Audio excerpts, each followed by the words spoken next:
ahora le vamos a dar, es el momento de Silvina Iroulegui. Ella va a hablar sobre propuestas de gestión cultural comunitaria. Silvina, ¿tenés abierto el micrófono? Ahora sí. A ver, ahora sí. Ahora sí. Bueno, buenas tardes a todos. Muchas gracias por este espacio. Les voy a decir que en principio yo soy de Juárez, y lo digo siempre porque esto me define, y define también mi trabajo.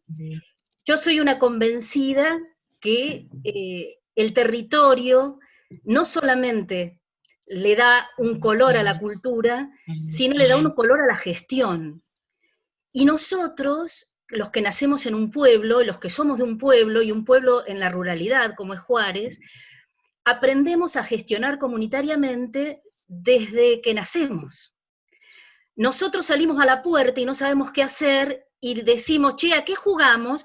Y alguien sale a proponer un juego y hacerlo juntos. Por lo tanto, nosotros aprendemos a gestionar nuestra cultura intuitivamente, absolutamente intuitivamente. Esta es mi experiencia personal, y luego encontré a Prat, luego encontré a García Canclini, a Santillán Güemes, al profesor Olmos, que aquí está, a Deza Sousa, a Barbero, y a tanta gente que luego nos fueron formando. Pero les quiero decir que mi formación fundamental me la dio mi territorio y mi comunidad. Esto siento profundamente. Haciendo una parte de esto que me presenta, digamos, les quiero contar que a partir más o menos del año 2013, si bien ya les digo, toda la vida gestioné comunitariamente, a partir del año 2013 se produjo como una aceleración en lo que, en mi propia capacidad de gestora y de gestora comunitaria. Y encontré en una declaración, en la Declaración de México, un poco el leitmotiv que me ha guiado siempre, que es esto de que la cultura procede de la comunidad entera y a ella debe regresar, no puede ser el patrimonio de las élites de ningún tipo, ni de las élites económicas, ni políticas, ni académicas. Y quiero subrayarlo, porque me parece que ninguna élite tiene que empoderarse de lo que es la gestión de la cultura en general, y de la gestión de la cultura tampoco. Y me parece que si hemos avanzado bastante en lo que es la democratización del acceso a los bienes culturales, todavía tenemos un largo camino en lo que es la democracia cultural, en realmente ayudar a gestar comunidades protagonistas del hacer y el decir de su cultura. Me parece que eso es un foco bien interesante que nos toca como gestoras culturales, como gestores culturales, empezar a andar. Y les voy a contar experiencias prácticas que desarrollamos en mi comunidad, porque a eso se refería este conversatorio en mi persona particularmente. Lo primero que hice en esta década del 2010 fue estos cuadernos que acá están, que son unos cuadernos, se llaman cuadernos del sombrerito, que son unos cuadernos de historia y patrimonio de mi pueblo, que los generamos a nivel comunidad. Es decir, en ellos escribieron todos los que quisieron escribir, desde doctores en historia, pasando por chicos de secundaria y de primaria, hasta un esquilador que nos escribió su experiencia, y un domador que hizo lo propio. Es más, el domador le dictó a la hija la experiencia y ella se lo generó. Y nosotros, incluso, no solamente generamos así comunitariamente los contenidos, sino también el financiamiento de estas propuestas, porque como bien dijo alguien, ¿no?, la diferencia entre un proyecto y una buena idea es la gestión de los recursos. Y esta gestión de los recursos también la hicimos de manera comunitaria, y bueno, tuvimos gente que aportó comunitariamente, no desde el gobierno, en la impresión de estos libros. Hicimos uno que habla sobre la iglesia, otra sobre la cultura tradicional, y un tercero sobre clubes, deportes y deportistas. Y tenemos algunos preparados que, bueno, por cuestiones de operatividad no hemos podido sacarlos. Después llegó lo que para nosotros como comunidad es una bisagra, un antes y un después. Y me encanta verlos acá en el conversatorio presenciando a Juanjo y Sabá, que son los creadores del Congreso SOPA. SOPA, para los que no lo conocen, es un congreso sobre educación y socialización del patrimonio en el medio rural. Se inició en España en el año 2013 y tuvo su primera edición americana en Juárez en el 2015. Cuando nos propusieron la generación de este congreso en Juárez, primero era casi una utopía, ¿no? Pero a uno le gustan las utopías más cuando sabe que la gente acompaña. Hablamos con el departamento ejecutivo, con el legislativo completo de mi pueblo. Les cuento que, como les dije, el territorio marca las gestiones, nosotros nos conocemos todos, por lo tanto, acceder al intendente, al secretario del intendente, a los concejales es algo absolutamente factible. Ellos nos dieron su aval y lo declararon de interés municipal en principio y gestionaron la declaratoria de interés provincial. Pero esto no bastaba, esto no era la comunidad. Los representantes no son la comunidad estrictamente. Entonces convocamos a las instituciones y a todas las personas que quisieran sumarse. Hicimos una reunión en un salón que nos prestó la Cámara Empresaria, que luego nos volvió a prestar todas las veces que la requerimos, y participaron más de 70 personas, entre ellas representantes de más de 50 instituciones de mi pueblo. Imagínense que mi pueblo tiene 14.000 habitantes. Por lo tanto, representantes de 50 instituciones es enorme la participación. Había desde clubes de fútbol hasta entidades de salud, hasta bibliotecas, hasta entidades folclóricas. Y casi todos se fueron con la pregunta, ¿y nosotros qué podemos hacer en un congreso?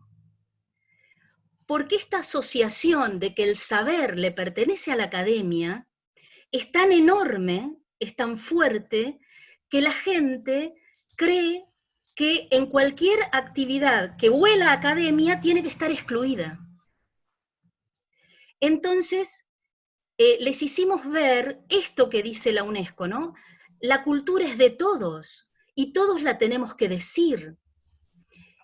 Así empezamos a generar este tercer Congreso SOPA, que se iba a desarrollar en noviembre. Pero bueno, nos iniciamos en noviembre del año anterior, porque había que caldear la comunidad, ¿no? Que activarla, para usar los términos nuestros. En febrero hicimos una segunda reunión, ya la gente vino con algunas ideas pensadas de cómo podía participar. Entonces, por ejemplo, la agrupación criolla dijo, nosotros vamos a hacer la clínica del asado. ¿Quién mejor que para enseñar a hacer un asado que la gente de la agrupación criolla? Y quieren qué producto cultural más nuestro que un asado. Así que ellos hicieron esto. La gente de Despertares, que es un centro de día, un centro de discapacitados, nos dio sus salones y sus elementos, y el Centro Folclórico en Sombrerito planeó una clínica de la empanada, una clínica de los bailes folclóricos y una exposición, y así fueron sumándose lo que querían hacer y cómo querían estar presentes en este congreso. Les cuento que el congreso duró 7 días y tuvimos actividades mañana, tarde y noche, porque incluimos, los chicos de SOPA generan una propuesta muy interesante, que son las barferencias o los te cuento, que es en los bares, en los restaurantes, en las confiterías. Nos reunimos a la noche y mientras cenamos, mientras comemos algo, vamos escuchando la experiencia de alguien de la comunidad o la conferencia de algún experto. Así fuimos haciendo y generando todo el congreso.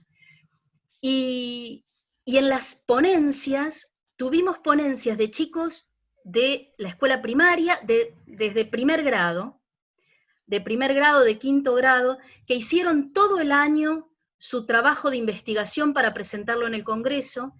Tuvimos las ponencias de los chicos de secundaria y también tuvimos las ponencias de la gente de ICOMOS, de la gente de la Universidad del Centro, de otras personas, digamos, ya con una formación académica bien de especialista, ¿no? Participó gente de México, de la universidad que también vino, gente de Colombia, gente de Costa Rica, y todos traían sus ponencias y se aunaban su voz a la de estos niños que estaban como sorprendidos en el lugar que estaban desarrollándose. Y esto es maravilloso, porque eso era ver una comunidad diciéndose. Pero para preparar el camino hacia el Congreso, creamos un proyecto que se llamó Safaris urbanos y rurales, que luego lo tuvimos que seguir porque la comunidad lo tomó muy, muy suyo, que eran recorridos histórico-patrimoniales, recorridos turísticos, entre comillas, por Juárez, con una temática determinada. Entonces hicimos todos los meses un safari sobre una temática particular. Desde Como Dios manda, donde participaron las iglesias, hasta Con olor a tinta, y eran todos los medios de comunicación de Juárez, de Poetas y de Locos, y eran los artistas, Juárez Trágico, y eran las tragedias que habían sucedido en el primer centenario de la vida comunitaria, y cada uno de estos safaris también los hizo un grupo de la comunidad, que ellos voluntariamente fueron acercándose y nos decían, che, yo hago en julio Juárez Trágico, yo hago en agosto de Poetas y de Locos, yo hago en octubre Verde que te quiero verde. Es decir, nosotros dimos la idea, generamos la idea, pero la concreción de esa idea y de qué se iba a tratar esa idea, los contenidos de esa idea, los hizo cada uno de las instituciones de la comunidad. Y esto nos ayudó no solamente a desnaturalizar el término patrimonio, el concepto de patrimonio, a ampliarlo absolutamente, y además a que cada comunidad a cada persona de la comunidad se sintiera protagonista y responsable del trayecto. Por eso el Congreso no fue un evento, sino fue un proceso que culminó en un evento, pero fue un proceso. Y nosotros veíamos, un día me para una señora de 95 años y me dice, yo sé eso que ustedes están haciendo, todo lo del sopa ese lo sé todo. Es decir, además había un ida y vuelta con la gente que te llamaba por teléfono y te decía, yo no voy a poder participar del safari tal, pero te quiero contar, y vos decilo. Y en el medio del safari, la dinámica era, íbamos recorriendo determinados lugares que se habían estipulado, que la organización lo había estipulado, aquel colectivo que organizaba estipulaba el recorrido, pero luego la palabra circulaba. Es decir, todos los que tenían algo para decir, lo decían. Porque de esa manera construíamos o facetábamos o cristalizábamos la historia y las memorias del pueblo, aún en la conflictividad, aún en los desacuerdos, pero escuchábamos a todos y todos se escuchaban. Esto fue maravilloso y le llamamos safari porque cada cual capturaba los momentos con lo que quisiera. Hubo gente que escribió poemas, hubo otros que hicieron dibujos, otros que sacaron fotografías y otros que nos hicieron relatos. Para nosotros esto fue fantástico y acopiamos muchísimo material sobre la comunidad. Otros hicieron videos. Terminado los safaris y el Congreso, quedó en la comunidad. Además el Congreso se financió comunitariamente.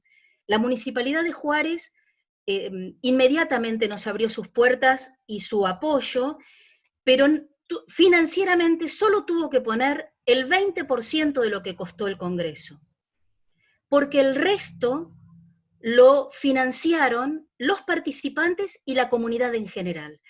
Teníamos gente, personas individuales, que venían con 100 pesos y decían, esto es para el Congreso. Instituciones que decían, yo les ofrezco mi salón, mi audio, y yo me emociono. Cuando terminó todo esto, la comunidad quedó muy sensibilizada y era necesario seguir. Así que fueron apareciendo, casi siempre a demanda de algunos colectivos, propuestas como otros safaris. Por ejemplo, hicimos No Solo de Pan Vive el Hombre, que hicimos recorridos por panaderías y confiterías. Hicimos otro que se llamó Nuestra Tierra Fundacional, y nos fuimos a una localidad del interior del partido, a Tedín, con una cabalgata criolla incluida. Me piden que vaya redondeando, así que les voy cerrando. Después, con la gente, por ejemplo, de las colectividades, hicimos 2 propuestas, una que se llamó Sinestesia, que era cine y comida, y otra que se llamó De Ollas y Fogones, donde las colectividades enseñaban a toda la comunidad a hacer sus recetas tal cual se habían, quedado luego de la inculturación, ¿no? Con los elementos y todos, con los que las abuelas les pasaron las recetas, pero las recetas fueron modificándose en el nuevo territorio. Así que así hicimos este otro proyecto. Y se han ido generando otras cuestiones de este tenor, donde la comunidad es la protagonista, porque nos parece que esos haceres verdaderamente modifican la vida de la gente. Esos haceres los hace empoderarse real y sustantivamente de su pueblo, de su cultura, del hacer, ¿no? Del hacer juntos. Gracias. Bueno, muchas gracias, Silvina. La verdad que otra presentación, realmente si hay algo que tienen los y las gestoras es pasión cuando trabajan. Y cuando uno le pone el corazón se nota, cuando uno habla y hasta se le caen las lágrimas.